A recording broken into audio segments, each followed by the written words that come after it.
ตอนเช้าของวันที่9เมษายน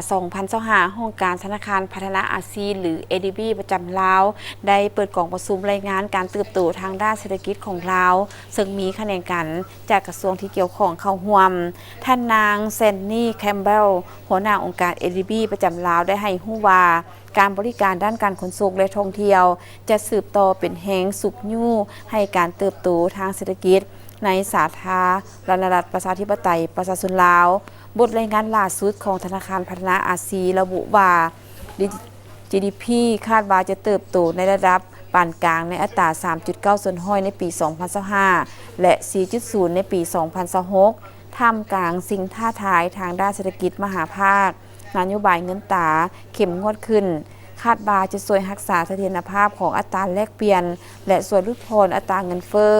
จุดยืนด้านนโยบายเงินตราที่เข้มงวดได้ช่วยรักษาเสถียรภาพของค่าเงินกีบและอัตราเงินเฟ้อในไตรมาสที่ 4 ของปี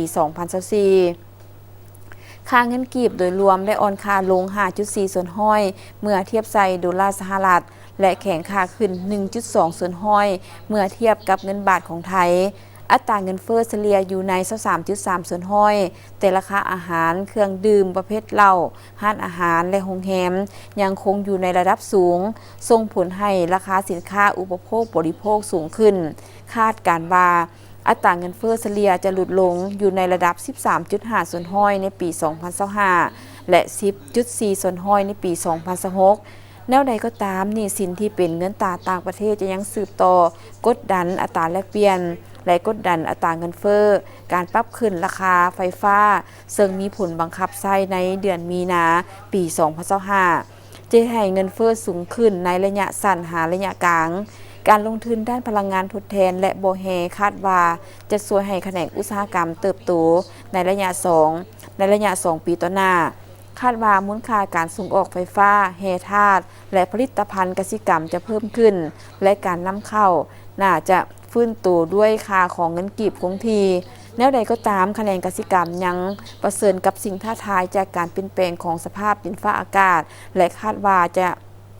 ยังคงเติบโตในระดับปานกลางการขาดแคลนแรงงานและราคาสินค้ากสิกรรมที่ลดลงจะให้การลงทุนเข้าในคะแนนการดังกล่าวลดลง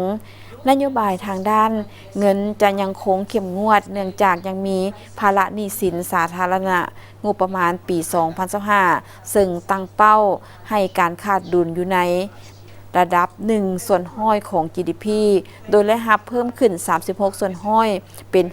68.1 พันตื้อกีบและรายจ่ายเพิ่มขึ้น 19.1 ส่วนห้อยเป็น 71.8 พันตื้อกีบเทียบใส่กับปีผ่านมา